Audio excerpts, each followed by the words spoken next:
बिस्मिल्लाहिर्रहमानिर्रहीम सर, एक छोटा सा एरिया है इम्पेयरमेंट में कि जब कंपनी रीस्ट्रक्चरिंग करती है तो उसका इम्पेयरमेंट में क्या इफेक्ट आता है। ठीक है, अच्छा, इसको समझने से पहले ना हम जरा रीस्ट्रक्चरिंग को समझते हैं। What is restructuring?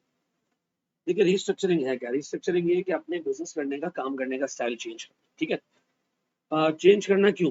बाज़ औक़ात सर एक एंटिटी के लिए ज़रूरी हो जाता है कि अपने लॉस मेकिंग जो वेंचर्स होते हैं उनको बंद कर दे।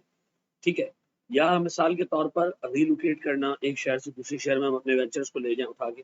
तो जो रीस्ट्रक्चरिंग होती है, इसका ऑब्जेक्टिव ये होता है कि लॉस को एलिमिनेट करो, या रीस्ट्रक्चरिंग का ऑब्जेक्टिव ये होता है कि ऐसा काम करो जिससे कैश फ्लोज में इजाफा हो। मिसाल के तौर पे मैं ये चाह रहा हूँ कि सर मेरे पास जो मेरा कराची का विंग है, ठीक है जी, इसको मैं बंद करके ले जाऊं से सिंगापुर। ठीक है जी, अब सीधी सी बात है, कराची से जब सिंगापुर लेके जाऊंगा तो कराची में जो एसेट्स पड़े उनको बेचना पड़ेगा, सेटअप बंद करना पड़ेगा, एम्प्लॉय कुछ मैं वहां लेके जाऊंगा, कुछ को मैं यहाँ पर फारिग करूंगा। तो सर मुझे रीस्ट्रक्चरिंग को कैसे अकाउंट फॉर करना चाहिए?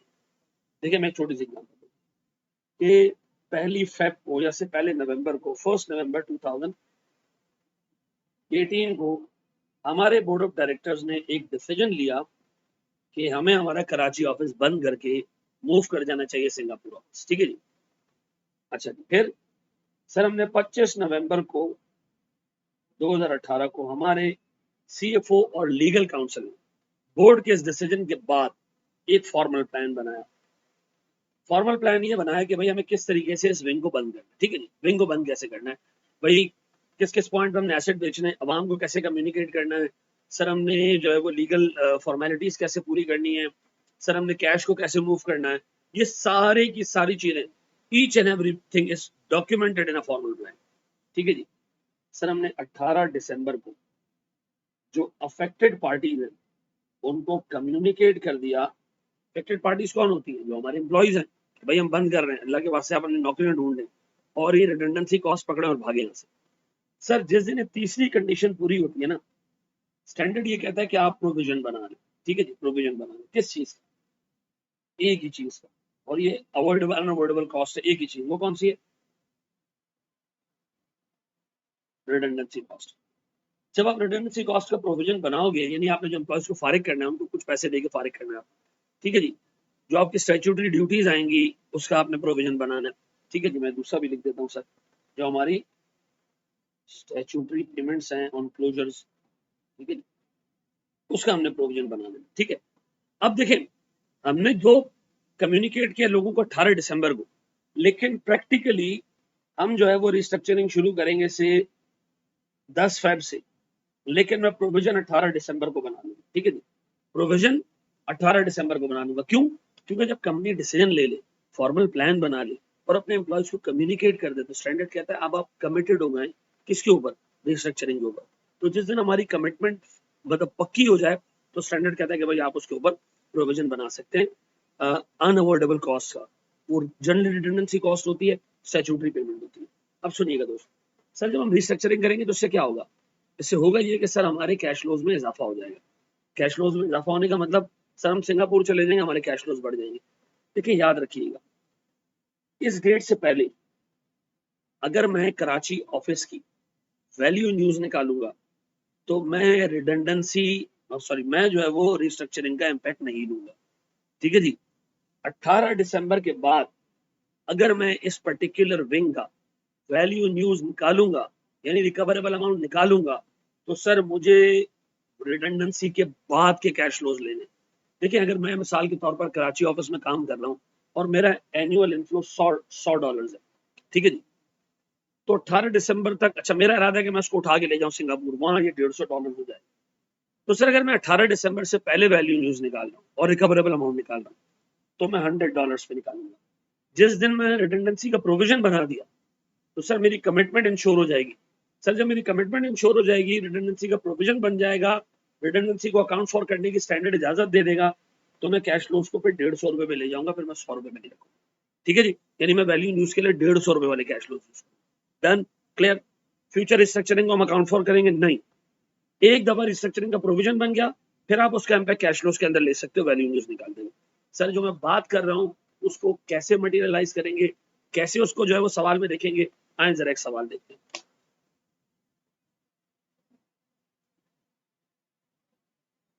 देखिए क्या है, company at the end of 2000 entity create test plant for impairment, ठीक है जी। The plant is a cash generating unit, एक ही प्लांट है, कैश जनरेटिंग यूनिट है। The plant's assets are carried at depreciated historical cost, ठीक है जी। The plant has a carrying amount of 3000 rupees with the remaining useful life of 10 years, ठीक है जी। Useful life हमारी कितनी है, 10 साल की। The plants recoverable amount that is higher of value in use and fair value less cost to sell is determined on the basis of value in use calculation। यानी sir हम ये assume कर रहे हैं कि हमारे पास जो रिकवरेबल अमाउंट होगा वो वैल्यू इन यूज होगा, क्योंकि आमतौर पर हमने पढ़ा है कि सर वैल्यू इन यूज मतलब fair value less cost to sell से ज्यादा होता है, ठीक है जी। चले जी सर, तो मेरे पास सर वैल्यू इन यूज की कैलकुलेशन जो है वो बेसिकली मैं यूज करूंगा as a recoverable amount. Value in use is calculated using a pre tax discount rate of 14%, ठीक है। मैनेजमेंट अप्रूव बजट्स रिफ्लेक्ट, ये बजटेड इंफॉर्मेशन की बात हो रही है एट द एंड ऑफ 2000, ठीक है, दिमाग में रखिएगा 2000 के एंड पे हम इसको करेंगे। वो कह रहा है at the end of 2003 the management will will the plan will be plant will be restructured, will अभी नहीं हुआ, होगा at an estimated cost of 100 million।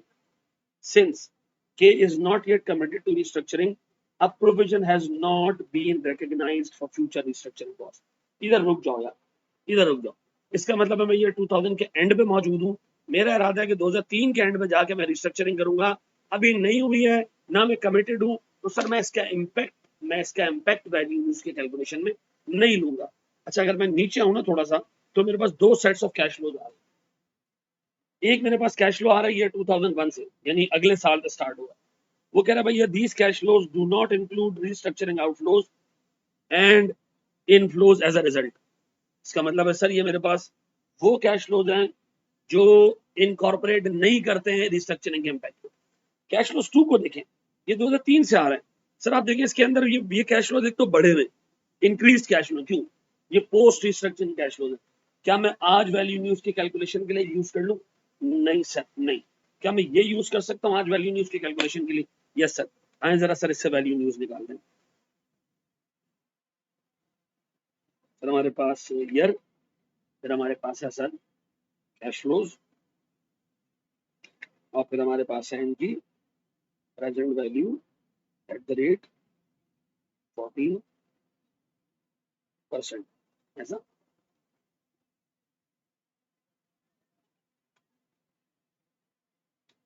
ये मेरे पास कौन सा सर, 2001 से।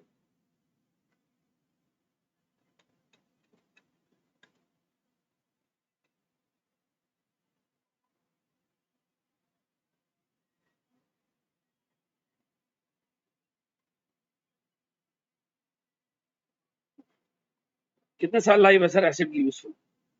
सर उसने खुद दी हुई 2008, 9 और 10, ठीक है, 8, 9 और, ठीक है। कैश फ्लोज क्या है सर, ये मुझे बताएंगे आप लोग। 300, 280, फिर 420, 520, फिर सर 250, ये सॉरी 350, 420, 480, 350, 420, 480, फिर 480, 460, 400, 480, 460 और 400। सर मैंने इसकी प्रेजेंट वैल्यू निकाली है 14% से। This divided by 1.14 raise to the power, ठीक है, इधर लिख देंगे अपनी कैलकुलेशन।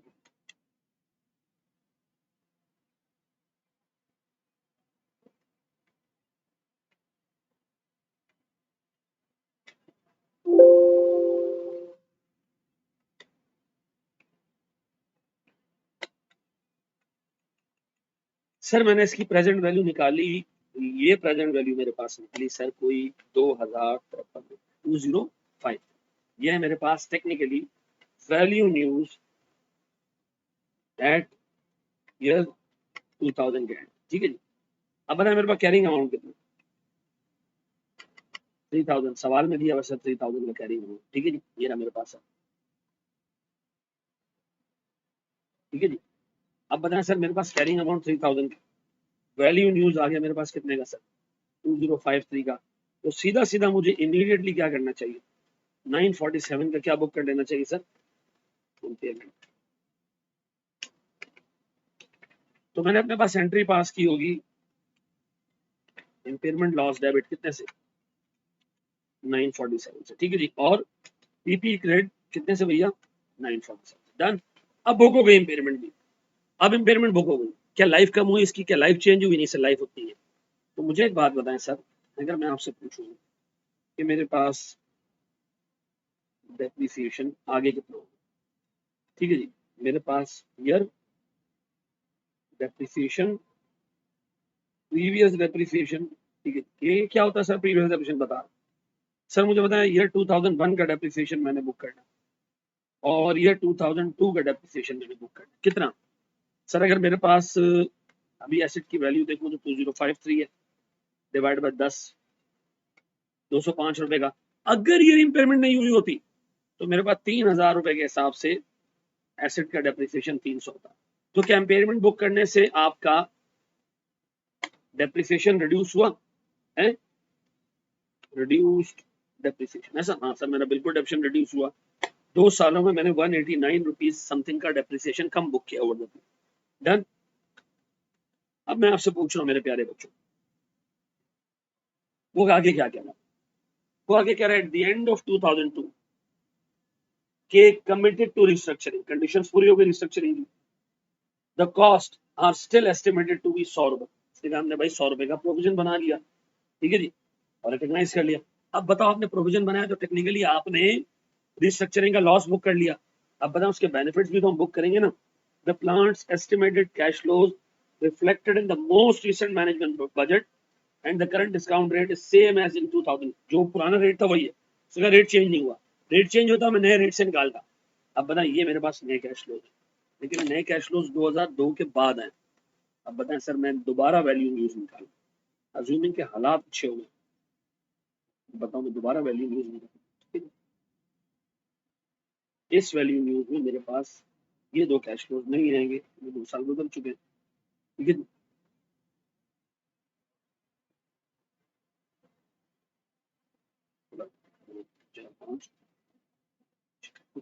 सात, ठीक है। अब बताएं मेरे पास कैश फ्लोज में कौन से वाले लूं सर, नए वाले, 420, 570, 380, 450, फिर 510, 510, फिर 480, 410, डन। अब बनाए सर मेरे पास ये आ गई वैल्यू न्यूज 2002 के एंड में, डन। अब बनाए सर मेरे पास एसेट का कैरिंग अमाउंट कितना रह गया, भाई एसेट का कैरिंग अमाउंट मेरे पास 2053 था, इसके बाद सर मैंने इसमें 2 दफा डेप्रिसिएशन बुक किया, कितने कितने का, मैंने 2 दफा 205 और 205, 2 दफा मैंने डेप्रिसिएशन बुक किया, ठीक है जी। ये है मेरे पास कैरिंग अमाउंट 1642 रुपए, डन। अच्छा बताए मेरे पास रिकवरेबल अमाउंट कितनी है भैया, सर मेरे पास रिकवरेबल अमाउंट है 2163, इसका मतलब है सर मेरे पास इम्पेयरमेंट का रिवर्सल, रिवर्सल मैक्सिमम कितना, रिवर्सल हो कितना सकता है सर, देखिए मैं रिवर्स कर सकता हूँ, यहाँ आ रहा है 521, लेकिन चेक करो कि तुम 521 का इम्पेयरमेंट रिवर्स कर सकते हो, क्योंकि मैंने इम्पेयरमेंट लॉस बुक कितने का किया था, पुराना 947 का,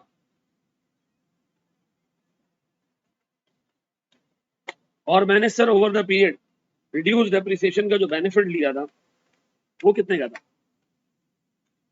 वो था 189 का। मुझे एक बात बताएं सर मेरे पास रिवर्सल अलाउड कितने, सर 758 का, इसका मतलब है मैं बिल्कुल 521 रुपए का इम्पेयरमेंट रिवर्स कर सकता हूँ। तो मैं एंट्री पास करूंगा अपने पास सर पीपी डेबिट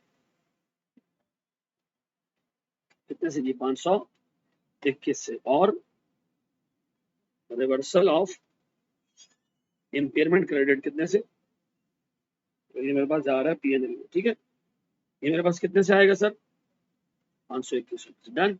इसके बाद सर मेरे पास इस एसेट का कैरिंग अमाउंट हो जाएगा 2163, और ये आगे डेप्रिशिएट होगा कितने सालों में, 8 सालों में, ठीक है जी।